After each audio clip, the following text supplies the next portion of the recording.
Matt, and all the young men that were on the platform. They all grew up in Hayward, they all went to school together, they all, when it comes to still little kids, my daughter is, her and Oscar Grant's cousin, who was in first grade, their best friend, so they still like, my son was running away, my son was running away, they was running to Oscar's Aunt Chrissy's house, or their son, Anthony, was running away to our house. But, December 31st, 2009, I'll never forget, I remember it was a sunny day, and something just seemed weird because it was like 80 degrees in the Bay Area that day. It was New Year's Eve and everybody was out. So my sons and the young men that were on the platform, except Oscar and a couple of, they came by my house, we were talking, and I asked them, I said, whatever you do not go to San Francisco tonight. It's a big thing in San Francisco. So that night, they, the sons, all the young men are like my sons. And they were like, man, we got to don't worry about it, and then they were like kind of laughing. And so then 8 o'clock, I called my sons. I said, where you guys at? They were like, Dad, stop worrying, we're okay. 10 o'clock, I called them, I asked them where they're at. They said they were at a party, they were all together. I said, are you staying in Hayward? They said, yeah, Dad, we're staying in Hayward. So I called up 11 o'clock, 12 o'clock, 12:30, 1 o'clock. They weren't answering the phone, so I finally went to sleep. So I woke up around 1:45 when I was calling their phone, and they wouldn't answer the phone. So I went back to sleep.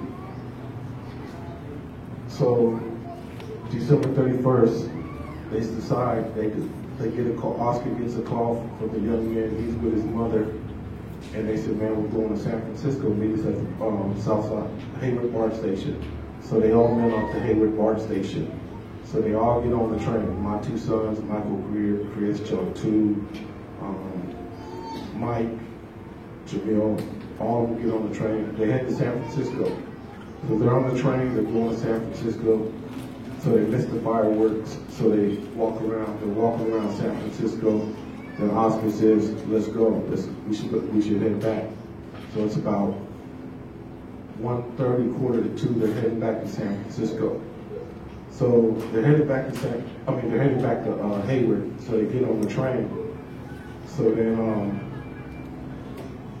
they're all, imagine just you're with your friends and you're all joking around, you're celebrating the New Year, you're talking about what you're going to do and all that. And all of a sudden, a little fight broke out between my sons, Oscar, and this other young man who grew up on the other side of Hayward. So they get into a little tussle, they break it up, but while they're tussling, forgive me for saying this, but this white man, he calls the BART conductor and says, there's 8 young men jumping on one white kid. And she said, I don't see it. She said, well, there's 8 black young men jumping on one white kid. My sons are biracial, they're black and Spanish. The other young men are black and Spanish, and most of them are black. So then she calls the police. So then the train stops, and the young men are getting off the train. So then they're standing up here talking to the BART conductor. My son Nigel asks the BART conductor, she said, are the police coming? She said, baby, just go home because the police are coming. And she said, you called them? She said, just go home. So they start walking. So Nigel tells them, come on, the police are coming. So they start walking. So they start walking, and all of a sudden, all these police officers are coming up the escalator. So then the police officer takes out his gun, he points it at my son Nigel's head, and he tells Nigel to get against the wall, and Nigel says, I didn't do nothing. What am I getting against the wall for? He said, shut the F up, get against the wall. So my son gets against the wall, and his brother turned around and said, what are you doing with my brother? He said, get your blah, blah, blah against the wall too. So they made Carlos, Jackie, and Nigel get against the wall. My two sons and Carlos. Michael Greer and Michael Greer and Oscar Grant see what's going on. So they jump back on the train and they try to blend into the crowd. And the police officer has his gun as he's walking around the train. He's banging on the train and he's saying, get off my effing train. I know you're on my train. Get off my train. So Oscar's not moving and Michael's not moving. Again, a white guy said, "Man, get off the train, you're holding us up." So the officer hears that. He grabs Oscar, he takes Oscar, and he slams Oscar face first against the wall. My son jumps up and says, "Man, what are you doing? You can't be doing that." So then he takes Oscar and he throws it back down. So then Oscar's telling everyone, be cool, be cool. So then they go back and get Michael Greer. Michael Greer had long dreads. So they grab Michael Greer by his dreads, and when he's walking towards the wall where the young men were, he flips Michael Greer over and slams him down on the ground. And then Oscar, my son, jump up and said, "Man, you can't be doing this to us, you know." So they're going back and forth. So they got them lined up. And so they're running their names, and I don't know, you know, the young men were cool, they were calm. There was this little song by, I don't know if you heard it, by Lil Wayne. It's called Miss Officer. And they were singing that to the police officer who had a gun on them. And because, you know, they didn't think anything was going to happen. So then the officer comes back and he says, "Those two MFs are under arrest, Jackie Bryson and Oscar Grant." Oscar jumps up and says, "Man, what am I going to jail for? I didn't do nothing. I got a daughter." And the rest of the young men went downstairs. So then them two get up. And then they sit back down. So Johannes Mesley, who shot Oscar Grant, he goes to my son. He's like 6'7", 250 pounds. He goes to my son. He starts punching my son. And he handcuffs my son. And Oscar jumps up and says, "What are you doing with my cousin? We ain't doing nothing. We just want to go home. What are you doing?" He tells Oscar to shut up. So then, I forgot to mention what he did when he started jumping on my son. Oscar took out his camera and he was taping him. And he was videoing him. So he took his taser out, and this is where I get confused at. They say he accidentally took his gun out, but how can you accidentally take your taser out when you took your taser out one time and you told my son, "Shut the F up, or I'm gonna tase you." So my son throws his hands up, he puts the taser back in, and then Oscar was filming it. He takes his taser out and he says, "Put the camera away on the taser." So Oscar puts his camera away. The officer puts his gun to taser away. Then he jumps on my son and he handcuffs my son, and then he jumps on Oscar Grant. And there's two officers on Oscar Grant, and the young men are like, "Man, they can't believe this is happening." And my son is saying, "What are you doing to him?" So they slam Oscar down on the ground, and one officer has his foot on his neck and his hand around my son's throat, and the other officer's handcuffing him, and Oscar's saying, "I can't breathe, I can't breathe, get off me." And this officer, like I said, he was 6'7", 250, and Oscar's saying, you got me, I can't breathe." And my son's saying, "Let him go, he can't breathe."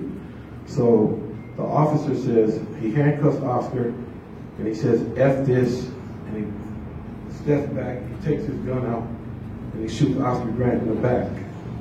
The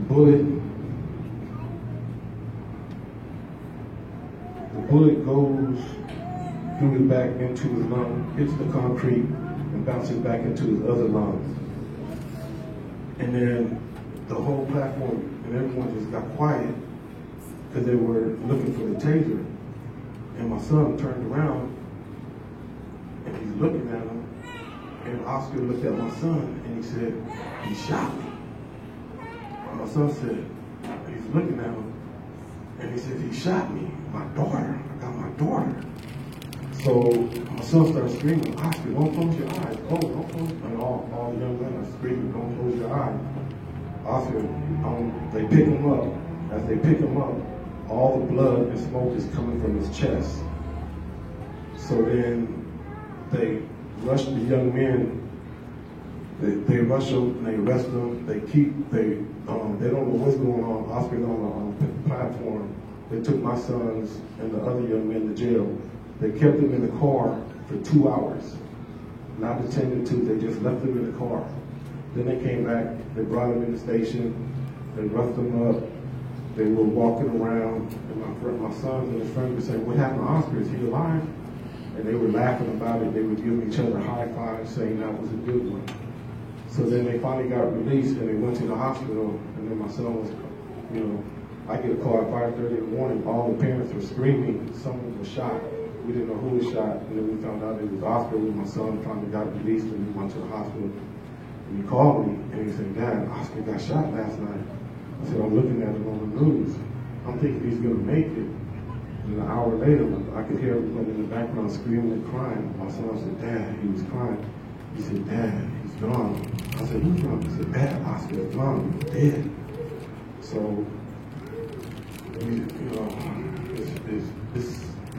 it's hard to talk about it. But then,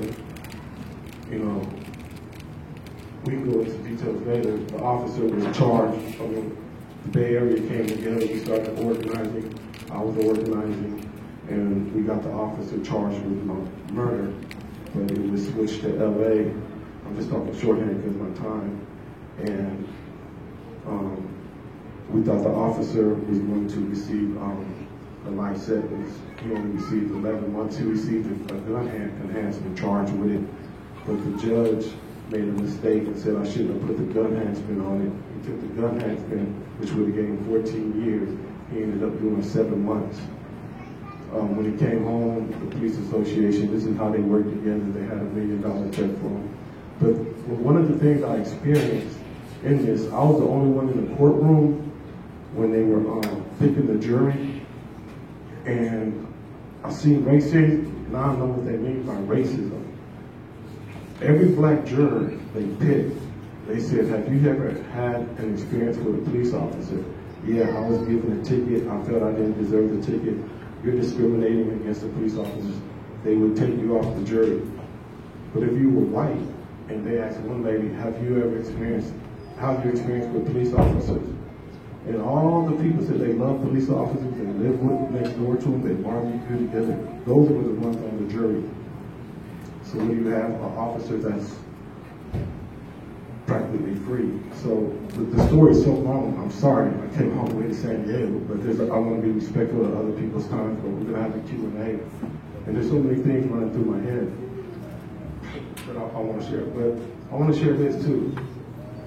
Out of all those young men that were with Oscar Grant, and it's been 8 years, the nightmare has not gone away. It's something that we carry every day that we worry about our sons. And since then, 2 of the young men that were on the platform have been murdered. And Chris was murdered last month, and John too was murdered 2 years ago. And they're all buried next to each other. We can get into that, but I'm sorry, I'm just talking shorthand, but I just want to be respectful of other people's time.